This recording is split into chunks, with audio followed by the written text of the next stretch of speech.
കേൾക്കുമ്പോൾ നമുക്ക് വളരെ മനസ്സിന് വിഷമം തോന്നും. അനീഷിൻ്റെ കാര്യമാണ്. എന്താ വെച്ചിട്ടുണ്ടെങ്കിൽ നമ്മുടെ അനുമോളുടെ അമ്മാവൻ പറഞ്ഞതെന്താണ്, എൻ്റെ അനന്തരവളെ ഞാനൊരു ഷോയ്ക്ക് വിട്ടു. ആ ഷോയിൽ ചെന്ന് അവൾ ഭംഗിയായി കളിച്ച് അവൾ കപ്പിനരികെ നിൽക്കുന്ന സമയത്താണ് അനീഷ് കല്യാണാലോചനയായിട്ട് ചെല്ലുന്നത്. എന്താ അവൾക്ക് വീട്ടുകാരും കുടുംബക്കാരും മറ്റുള്ള ആൾക്കാരൊക്കെ ഉണ്ട്. ഒരു ഷോയിൽ വന്നിട്ടാണോ ഒരു മാന്യമല്ലാത്ത പെരുമാറ്റം ചെയ്യുന്നത്? അവളോട് കല്യാണം ആലോചിക്കുന്നത് എന്താ? കല്യാണം ആലോചിക്കുമ്പോൾ അവളാണോ തീരുമാനിക്കുന്നത്? അവൾ വീട്ടുകാരല്ലേ തീരുമാനിക്കുന്നത്? അവൾ നല്ലൊരു സ്വഭാവമുള്ള കുട്ടീനെ അവളെ പോയി കല്യാണം ആലോചിക്കാനായിട്ട് ഇവന് എന്ത് യോഗ്യതയുള്ളതെന്നാണ് അദ്ദേഹം ചോദിച്ചത്. ഒരു പരിധി വരെ അത് ശരിയാണ്. എന്താ കാരണം എന്ന് വെച്ചിട്ടുണ്ടെങ്കിൽ ഇവർ രണ്ട് കൂട്ടരും ഈ ബിഗ് ബോസിൽ വന്നു. എത്ര ദിവസം കഴിഞ്ഞിട്ടാണ് അനീഷ് ഈ കല്യാണാലോചന നടത്തിയെന്ന് നമ്മൾ ആലോചിക്കണം. ആ കല്യാണാലോചന നടത്തിയത് അനീഷിനോട്ട് വളരെയധികം ജനപിന്തുണ നിൽക്കുന്ന സമയത്ത് ജനപിന്തുണ ഇട്ടിയാനായിട്ട് കാരണമായി അനുമോളെ എല്ലാവരും വെറുത്തുകൊണ്ടിരിക്കുന്ന സമയത്താണ് അനീഷ് പോയിട്ട് കല്യാണാലോചന നടത്തുന്നത്.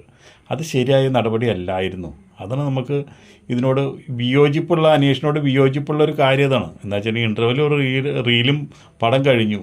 ഇനിയിപ്പോൾ ഏതാനും ദിവസം മാത്രം കഴിയാൻ ബിഗ് ബോസിൽ ഇരിക്കുമ്പോൾ എന്തിനാണ് ഇങ്ങനെ ഒരു പ്രേമനാടകം, എന്തിനാണ് ഇങ്ങനെ ഒരു കല്യാണാലോചന നടത്തി എന്നുള്ളത് എനിക്ക് ഇപ്പോഴും പിടുത്തം കിട്ടുന്നില്ല. അനീഷ് എന്താ ഉദ്ദേശിച്ചതെന്നുള്ളത് ഇപ്പോഴും പിടുത്തം കിട്ടുന്നില്ല. ഇപ്പോൾ അനുമോൾ പുറത്തിറങ്ങിയിട്ട് പറയണമെന്ന് വെച്ചിട്ടുണ്ടെങ്കിൽ എൻ്റെ അടുത്ത കൊല്ലം എൻ്റെ കല്യാണമുണ്ട്.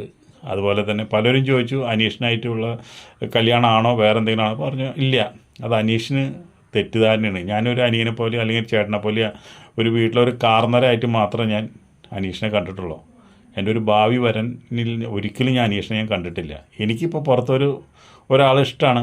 അതാരാണെന്നുള്ളത് ഞാൻ പിന്നെ പരിചയപ്പെടുത്തി തരാം. അടുത്ത കൊല്ലം ഞങ്ങളുടെ കല്യാണമുണ്ട് ഇന്നിപ്പോൾ വ്യക്തമായിട്ട് പറഞ്ഞു. അതിന് മുമ്പ് തന്നെ ജീവനായിട്ടുള്ള ഒരു പ്രേമം പൊളിഞ്ഞതിന് ശേഷം അതിൻ്റെ വിഷമങ്ങളും കാര്യങ്ങളൊക്കെ ബിഗ് ബോസിനകത്ത് ചെന്നിട്ടും അനുമോളും അനുഭവിക്കുന്നുണ്ടായിരുന്നു ജീവൻ അവിടെ വന്ന സമയത്ത്. ഇതൊക്കെ അറിയുന്ന ഒരാളാണ് ഈ അനീഷ്. എന്നിട്ട് എന്തിനാണ് അനീഷ് ഈ അനുമോളെ പ്രപ്പോസ് ചെയ്തതെന്നുള്ളത് എനിക്ക് ഒരു പിടുത്തമില്ല. അത് ജനങ്ങൾക്ക് ഇപ്പോഴും പിടുത്തം കിട്ടാത്ത ഒരു കാര്യമാണ്. എന്തിനാണ് അനീഷിന് അതിൻ്റെ ആവശ്യമില്ല. അനീഷ് എന്ന് പറഞ്ഞു കഴിഞ്ഞാൽ ഒരു വിവാഹം കഴിഞ്ഞ് അത് പരാജയപ്പെട്ടിരിക്കുന്ന ഒരു വ്യക്തി.